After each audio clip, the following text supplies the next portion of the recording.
All right, you guys, today on the Craving Consciousness podcast, we have Sterlin. He's also known as a psychic authority, and I'm super excited to have him on here because today we're going to dive into lots of spiritual topics. But one of the things I wanted to talk with Sterlin about is clairsentience, also known as psychic, physical feeling, right? And also empathy. He's very strong empath, emotional psychic feeling, right? So I'm so grateful you agreed to be on here with us, Sterlin. Well, hello there. Thank you for having me. Awesome. So you are a psychic authority, and tell us what it is that you do to help people. Well, I'm an intuitive psychic, energy healer. I'm a Reiki master. I basically provide intuitive psychic readings for people, primarily using cards is kind of one of my go-tos. And I just am generally out there, trying to assist people on their journey. I like that. Feel like that's basically what most of us light workers, energy healers do. I think it's so cool that you're also a Reiki master. Do you see most people do that? They end up do readings and then they end up doing energy work, or vice versa? I don't know if most people do it. I think a lot of people just kind of find out, what their I don't know what their niche is, or where their best skills are. And I think for me, I kind of look at everything as, they're all tools. So I'm just kind of out learning what I can, and then I kind of use everything, while working with people. Awesome. So I love that you just shared that. And I know there's probably a lot of like readers listening in because that's part of my audience. And how you said you integrate it into your session. So how long is a typical session for you? Well, it really depends. I mean, if somebody reaches out to me and they're looking for like a Reiki session, then Reiki would typically run in about a half an hour. Unless you really want, an hour. But for me, that's a lot of energy work, to do hours. So I usually will, run people on half hour if they want to do that. But then when it comes to doing intuitive readings, I'm anywhere from, 20-minute session to a half hour to an hour. It really kind of depends on what mode I guess I'm in and what people are looking for. So really it's kind of what do they seek? And, it's like if I'm at a psychic fair or something, then I tend to work I work it differently. It's usually there. I try to sell people on the mini reading, which is about 20 minutes, versus, maybe a half an hour. So that way, we can start them on the mini one. And if it goes into a half an hour, then really it's really where do they see the value, versus people coming in and being like, oh, I want an hour reading, and we're at an event. Then it's like, I will usually tell them, well, let's start with like a mini and maybe we'll end up in half an hour, because there's going to be other people that want readings as well. And so it's like you try to juggle the time versus the demand and that kind of thing. Right. When I did psychic fairs, we only did 10-minute readings. And I think quick. 10-minute readings are really cool because you just give them that general overview of their energy or whatever's popping off of them. Right. And then they have the opportunity to come see you at a later date. That way, like psychic That's fairs, true. you're like boom, boom, boom, boom, boom, just getting the people to come through so that they get a taste test Right. of what you do. And then you could be like, are you wowed by whatever I just picked up on you in 10 minutes? Then maybe we need to work together for that hour session. Right. But I think part of my question too, and part of the thing I wanted to share with the other readers is number one, I think, a lot of times, like you're saying, people reach out to you. So then you kind of like field the call to know like what it is that they actually need help with. But I like the hybrid kind of session where it's like reading plus like coaching or healing. Mm-hmm. right? So you're like reading them, and then you're like, okay, now these are the steps, and Right. then you're coaching them by saying, what do you feel like you need to shift in order to do this? Because Right. the answers are always within the client too. Oh yeah, absolutely. Um, Absolutely. And I think that because you're more in coaching mode and I'm always more in like reading mode. So for me, it's kind of like, I provide the readings and then, kind of tell them this is what, we could do or what you might do, and just kind of give them a little guidance there. But it's like, I don't do it in the way that you do it. So I don't really, advertise as like, I'm coaching them or a life coach or that kind of thing. So it's like, I primarily, just consider myself to be, a psychic reader. and I think that's friggin' fantastic. I think there's, like you said it in the beginning, everybody kind of finds their niche, their modality. Right. Right. And there's people that are strictly reading, strictly Reiki, strictly Absolutely. Yeah. coaching. But then there's also people that could hybrid it. And you Mhm. know what I mean? Offer both. Right. Right. Right. Yeah. So let's talk about clairsentience, because that's when we were chatting before the podcast, I was like, oh my gosh, I get so excited about clairsentience. So tell me about your clairsentience, your experience. Like, how would you describe clairsentience? For me, it's just it's a feeling, or a knowing, and it's kind of like, that's how I interpret it. That's the way I guess my gifts operate, or the way I sense energy is really, it's like I just feel it. But then it's like when you start looking at things like the clairs, most people are familiar with clairvoyance and the ability to see beyond, what we're seeing with our visual cortex, and they're using the third eye aspect to see. But it's like, so a lot of people are familiar with that aspect. And for me, it's like when I feel things, um, I feel it so profoundly that it's hard to discern whether or not I'm actually, seeing it with my third eye, or am I hearing it, or, where all does that come from? So I think it's really kind of a combination of all of them. But for me, the feeling is really the strongest aspect. It's like you just kind of feel it, and therefore it, and you just put it out there and be like, this is what I got for you. Yeah. So scientifically speaking, right? Like, I get so nerdy about it. Is you're feeling it, right? Somebody else Right. might be seeing it. Right. Somebody else might be hearing it. It's really about how your electronic being Right. is receiving, Right. and you And do interpreting. and interpreting, and you do end up with all of it. But like Yeah. you said, the stronger one is usually your go-to. Right. Right. Absolutely. Yeah. I think it's super, super groovy. And like you were saying, interpreting, when you feel that feeling, to come to a knowing what that feeling interprets as, and then have that interpretation come out of your mouth. Hmm. Yeah. No, that's good. Yeah. That's it. It's like I just allow it to be. And I think,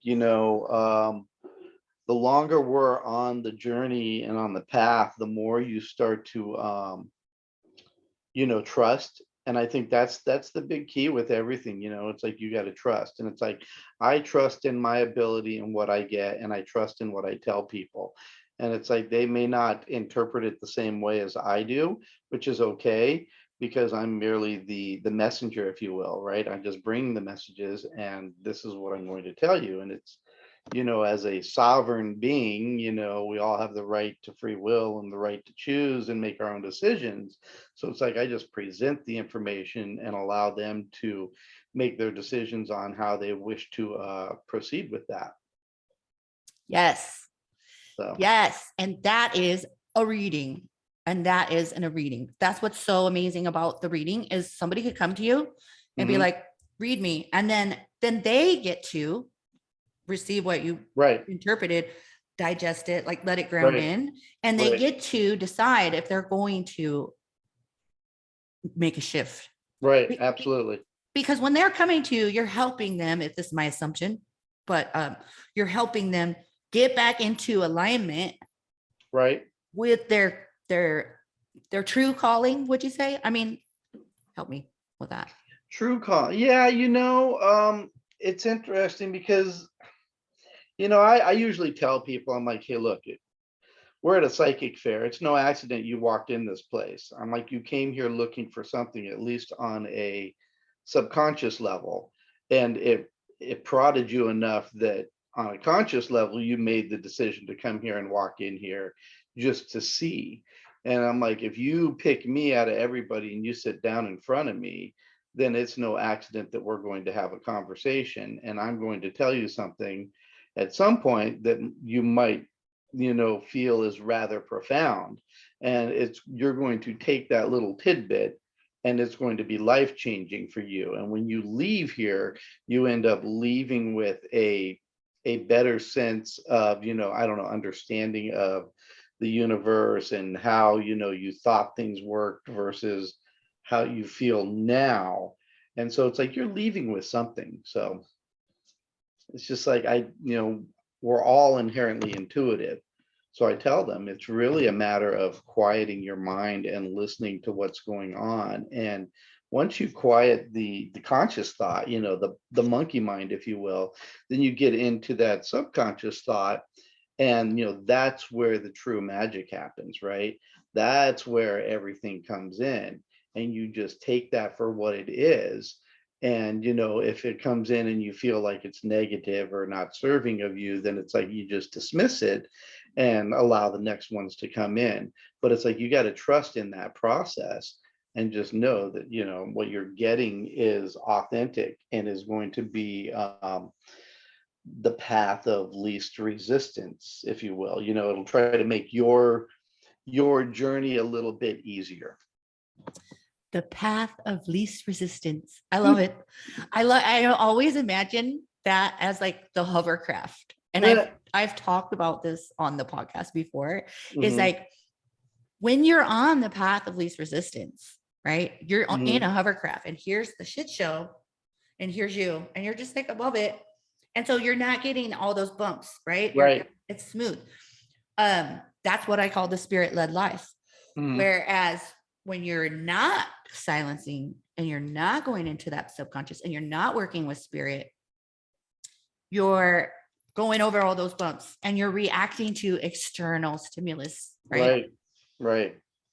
You're reacting to external stimulus. When you're in your hovercraft, you see it, you might feel it, but you kind of don't respond, and then you're not affected as much by it. Right.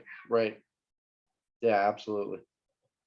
So I'd love to go back to what you were saying with the trust, right? All my students, right? All my clients that go through my Awaken program, I tell them, you got to just write trust and allow on your forehead and look at it every day, right? But I want to ask you, I guess at what point did you start trusting, or what process made you realize, okay, I'm just going to say what it is out my mouth and I'm going to trust? I think, well, it's a journey.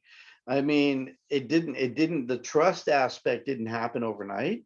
It really takes, I think, some soul searching and it takes some recognition, on your part to recognize patterns and things. So I think as I was developing on the path, and little events would happen here and there that make you kind of take notice and go, wow, maybe I should have died there, or something totally different could have happened.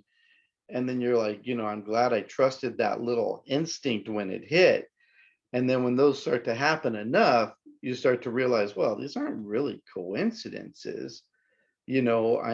I'm making a decision to act on something that I really didn't have, much information on. And then, as you start to interact with people on the journey and you tell them something that, for me, it may just be like, oh, here it is, I said it. But for them it could be life changing or mean something in particular, and then I'm usually like, really? Oh my. I'm like, well, that's awesome. I'm like, who knew? Or, it's like, I just receive things randomly sometimes, like names. I'll get names of people, and then I'll go somewhere that day and I'll meet that person, and then we have I say, hey, I have a message for you, and I don't know what it is yet. And then I have to kind of try to figure out what it is I'm supposed to tell them. And then so when things like that happen, and then I go somewhere and I meet them, and I'm like, okay, wait, so there's some more to this. And then at some of those events, like early on when I was just kind of dabbling and playing, if you will, um, I would have people come up and approach me and be like, have you ever thought about trying to make money at this, or doing it full time? Because they're like, you're a natural. And they're like, the things that you say to people are sometimes rather profound and eye opening. And they're like, so you just got this natural gift, and you just kind of need to put trust in the ability, and just know that when it's there, it's there, you know. And so for me, it's like some of my hardest moments, I guess, are pre-reading. It's like, because then I know that somebody is coming, or I've got to be in service, and I've got to be able to deliver, because people are going to sit down in front of me, and they're going to pay me, and they're going to expect me to make it happen. And a lot of times I get that insecurity or that uncertainty where you're like, oh my God, what if it doesn't happen? But it's like, you just kind of have to throw that aside and just trust in the ability, and just know that if you're trusting, it will be, just allow it to happen. Don't worry about whether or not you're going to fall on your face, because then when you're in the moment, you succeed and triumph, and everything is fine. So I always tell them, the second the cards are on the table, I'm in business. Up to that point, I'm usually a mess, worried about whether or not I'm going to be able to deliver what I say I can. I love that you shared that. I love the authenticity of that, because I know every single reader listening is like, fuck. I'm not the only one that does this. Oh, I remember mediumship would do that to me. I'd be like, oh God, they want me to bring through, their grandma or something. Right. Well, then I would be anticipated, because I'm like, oh my gosh, for some reason I felt like that's some extra and beyond ability. In reality, it's not. It's just another part of it, right? Right. But I remember doing that with mediumship, and I know, like, my people that are listening that were my students, are my students. It's true. You get apprehensive. Spirit is never going to leave you. Right. Absolutely. Spirit is never going to leave you. And I think a great thing too is maybe you share how maybe you step out of that. Maybe it's when you say you put the cards on the table and you shift. Right. For me, I would, if I was apprehensive like that, I would go meditate for just 5 minutes right before, because I would mostly do online sessions. So I go meditate 5 minutes before, ground in, get back grounded in, and then be like, okay, I'm here. And as soon as, and so I guess for me, like, my modality, in case anybody wants to know, just kidding, I'm sure they do. So you drop the cards, and I'll start writing. I'll just be like, okay. So you're doing more automatic writing stuff. Well, it's more like I receive the information and I want to write it down, so that when I'm in front of them, I already have like 4 things written down about them. So then we just start flowing from there. Right. So I'll be like, okay, this person, their father's passed. They've had a ton of trauma in their life. They definitely work in the medical field, something like that. And then sometimes I would be like, okay, and what does their angels say? Because angels feel different. Right. So I would be, that they would always say a whole sentence. Right. Like, always so damn nice. They're so nice. Right. Angels. are so nice. And then, so I would have something, I guess, to go on. So, Right. And I think that's very validating. It's validating for you as well as it is for them, because then when they sit down and you've already written some things down, and then as you're kind of going through the process of intuitively reading them, you're still writing things down, and then they take something different from that, because they look at it like, well, you knew it and you wrote it down, and now you're handing it to me or whatever when I'm leaving, and I have this stuff written down. So it's like I have this tangible bit of information that's provided to me, by the psychic. Therefore, it must be valid. And so they have that as kind of a remembrance. And since I operate with cards on the table, usually at the end of a reading, I ask them if they want to take a picture of the spread, because it's going to help them recall, the position of the cards, what I said about them, and the little tidbits of information. Or, I will tell them, they're welcome to record the session as well, because it gives them a record to look back on. And then, they have that. Again, it's more validation, I think. And, makes them feel like they're part of the process, instead of just, sitting there and, you're just, throwing information at them and they got to try to retain it. But sometimes we speak fast and our train of thought changes really quickly, because we're interpreting information. And sometimes, when you say a lot of things, they may miss a lot of things. yes, that's true. That's true. And I would give them, like, if it's a physical reading, I would give them paper, or if it was online, I would send them a picture of it later. And sometimes, still to this day, someone will message me and be like, here's that thing you told me back in 2016, and it came true. Right. Like, oh my God. Right. So yeah. That's funny that, it's like, I always put it out there and I tell people, I'm like, hey, give me feedback, good or bad or indifferent. I don't care, as long as it's feedback, because I'm like, if you don't tell me, down the road, then I've got nothing to pull from. All I know is I'm giving you information up front, and before the cards are on the table, I'm like, oh my God, I hope I'm right. But, when it's all said and done, it's usually like, I know I'm right. I know I'm 100%. They may not see it right now, but once they go home and they process it and they sit with it and things happen, then it's like, when those aha moments happen, I want them to look back and realize, okay, well, I told you this. So could you give me some validation? Could you give me, I don't know, just some kind of a note? Hey, thanks for this. This is what happened.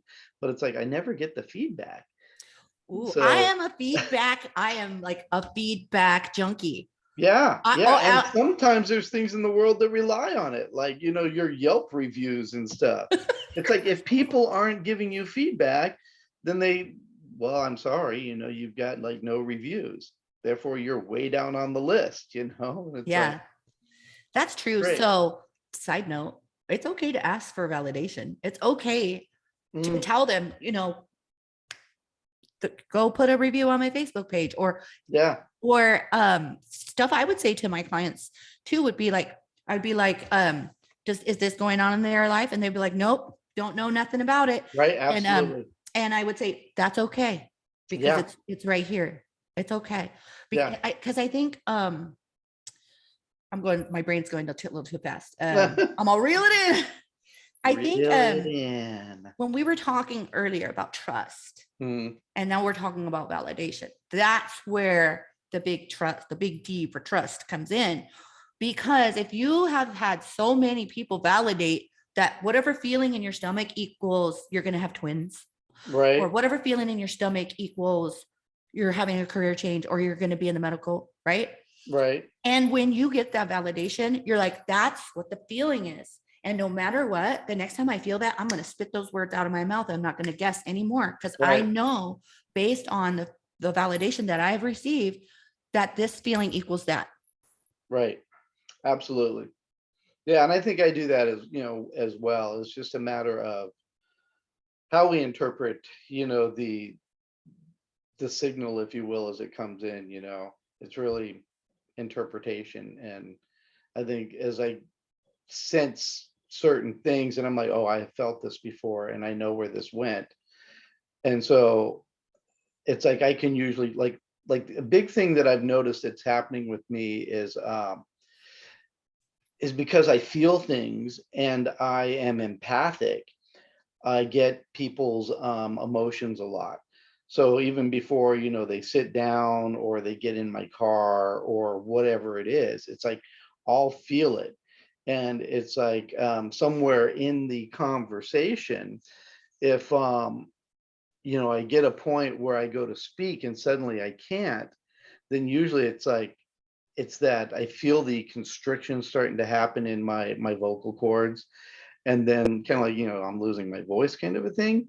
And then when that starts to happen, I know that uh-oh, I've been down this road before. I know what this means.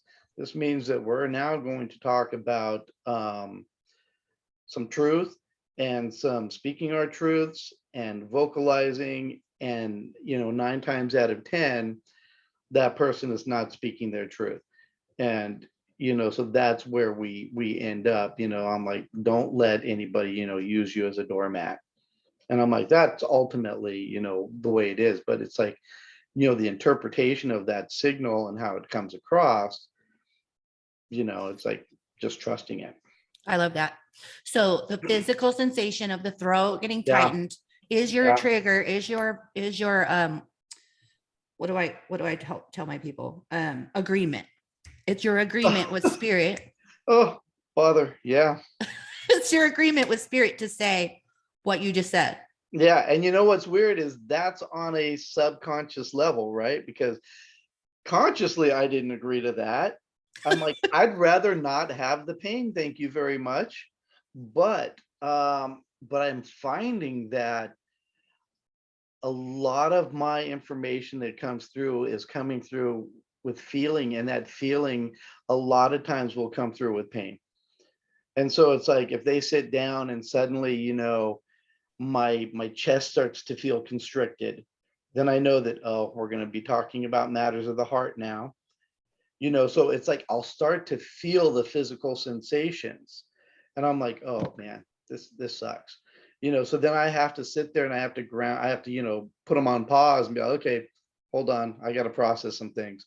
And then I got to kind of ground myself and work on taking whatever they're putting out and grounding it, because I'm like, it's emanating from them, and then I sense it because they're now in my field, and then suddenly I'm sick for them.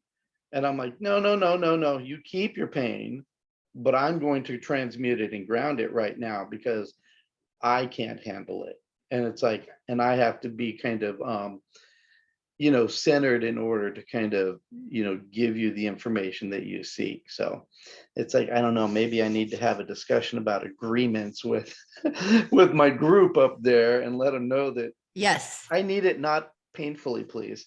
And so I have so much to add to that because I'm such a nerd about teaching this stuff. So then I'm thinking to myself, well, did they make it painful because you weren't paying attention at first? Right. And Is so there a lesson there, or but also I've had people, one of my friends, her husband, he would feel like he was having a heart attack when dead people were coming around.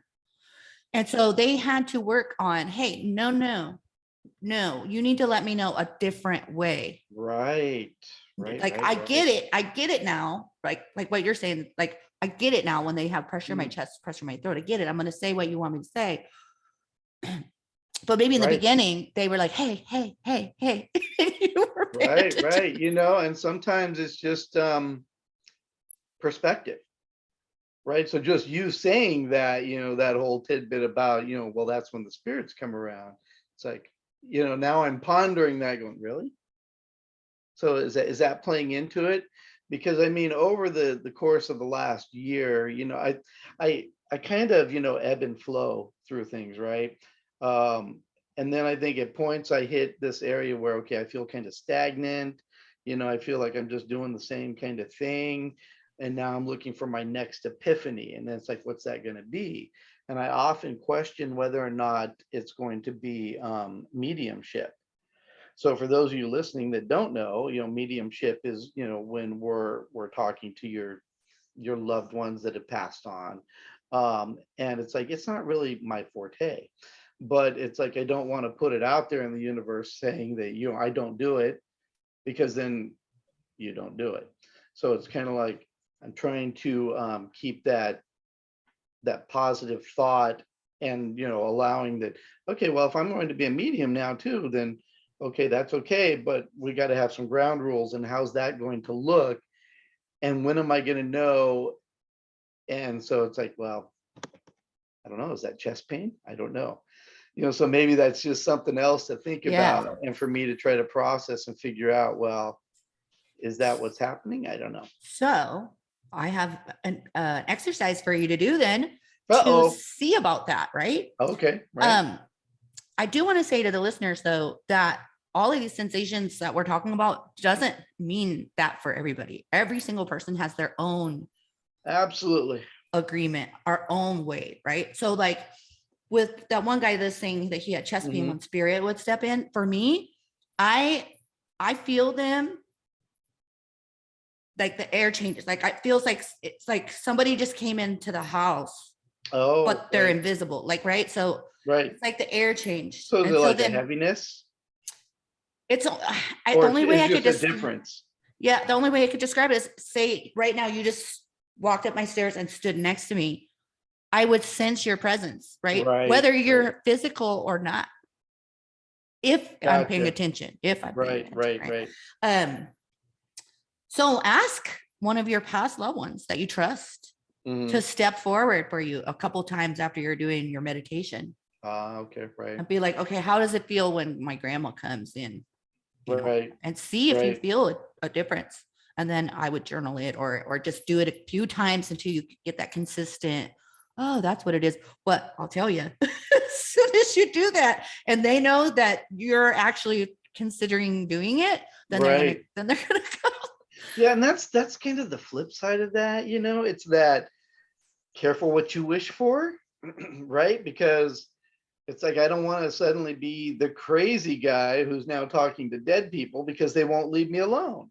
And then it's like, you have to set up your boundaries and be like, hey, look, I'm not in service right now. So when, when this is happening, then I'm in service. When you see me putting on the garb or whatever and grabbing my things and I'm headed out the door, then I'm in service. It's like, we'll talk or whatever. So yeah, there is some of that too. And well, it sounds like you already have the boundary. I try, it's like sometimes I talk about boundaries with people too, because I've had instances where other people who are developing their gifts have been like, they can't control it or it just happens. And I said, these are when rather profound things happen for me, right? I just kind of tell them what I get, and then I look back and I go, wow, I got to listen to my advice. So what happens is, I usually tell them, I'm like, you got to set your boundary. And I'm like, for you and the way it's operating, I'm like, you need something that is a sign to say that now I'm in service versus now I'm not in service. And for me, one of my boundaries was the cards. So when the cards are on the table, I'm in service. And when they're not, okay, well, try not to bug me when I'm driving because leave me alone. It's dangerous. And so for them, I'm like, it's kind of like you put a hat on. I was like, whether it's a beanie or a baseball cap or whatever hairnet you're into, it's just like you put it on. And it's like, hey, when this is on, I'm either in service or I'm not in service. And when it's off, then, I'm the opposite. So it's kind of like you set that boundary. So I had a woman who was, melting down. Well, but I was going to an event and I was going to go to a rather large psychic event here in Portland one day. And it was the Mind, Body, Spirit Expo. And ultimately, on the way there, I was intuitively guided to turn a different direction. And I ended up at a local metaphysical store, which I hadn't been in a while. And I walked in, and I was looking around, and somebody there was melting down, having a horrible meltdown. And she was like going off on I don't know, the poor salesperson, saying it's you people and you do this and you allow this and you lie to people and all these things. And I just looked at him, and he intuitively knew by looking at me, and he was like, you need to talk to her. And I'm like thinking, wow, I don't even know you. And I'm like, but he had already sensed, what I do. And I was like, I got you. So then, I asked her if she would step outside and talk to me. And I said, hey, I'm a psychic and this is what I do. I'm like, can you tell me what's going on? And she proceeded to, unload about her brother having these issues, and, that he's seeing dead people, and, spirits trying to communicate with him all the time. But, he's young and it scares him, and he's, in school and all these things.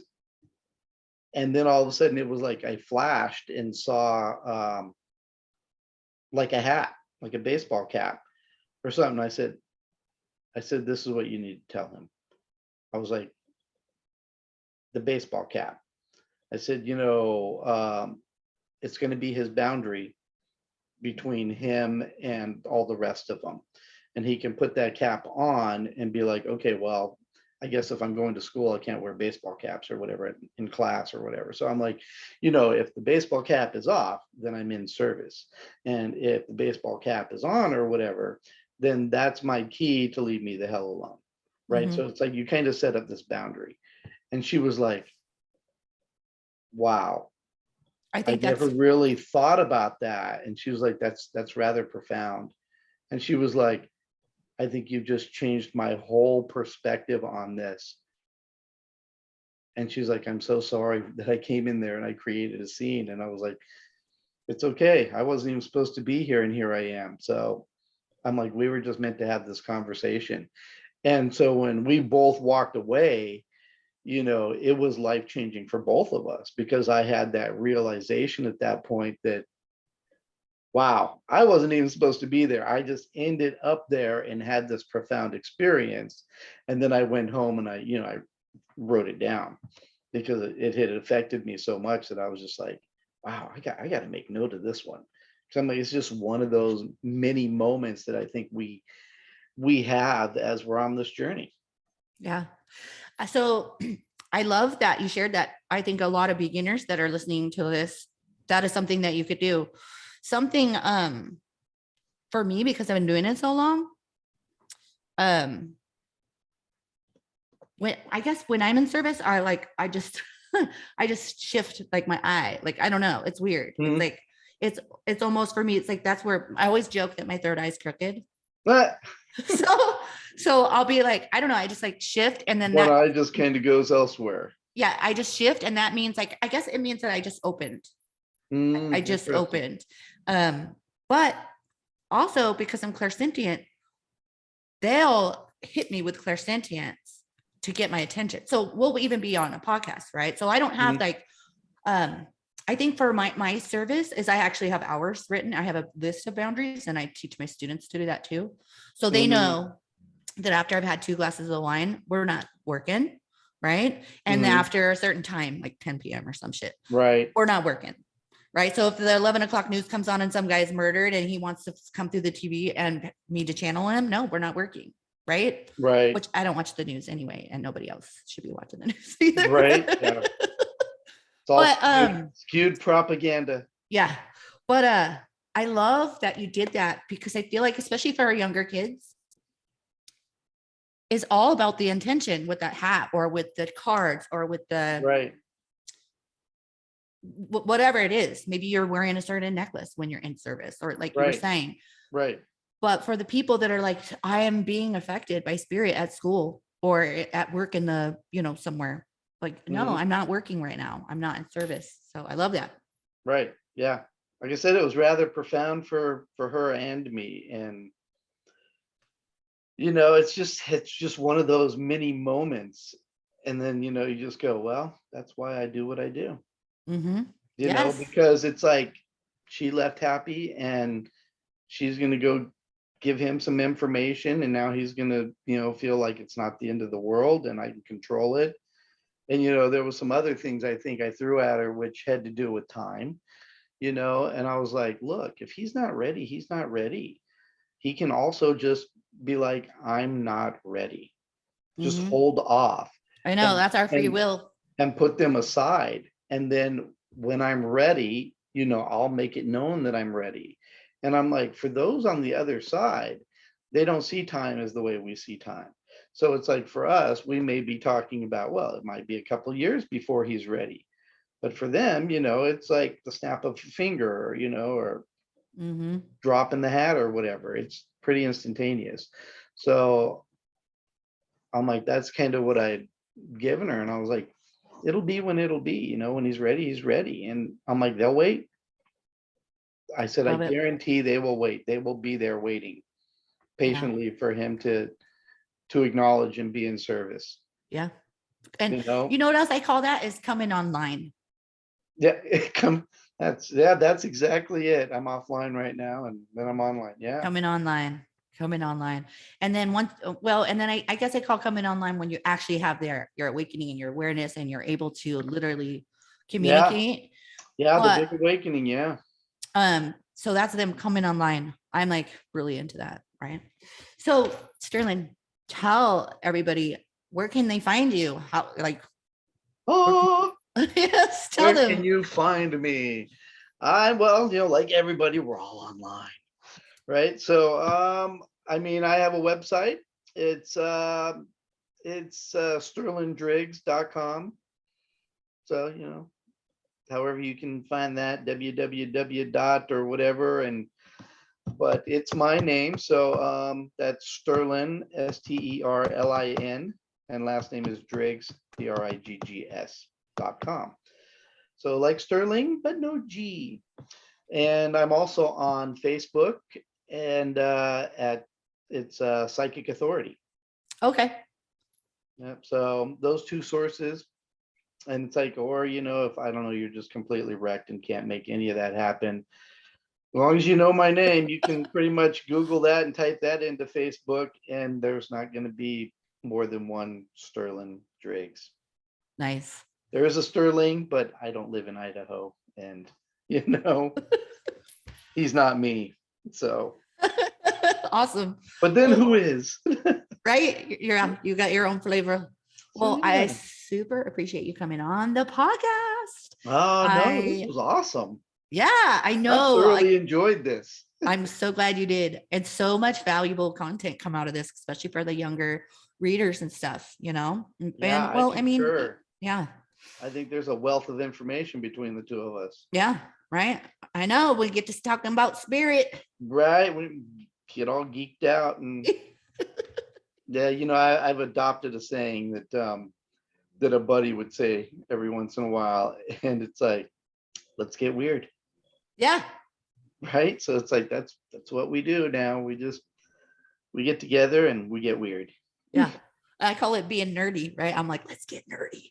Ah, there you go. Let's get geeky about energy, right? Right? Energy nerd here.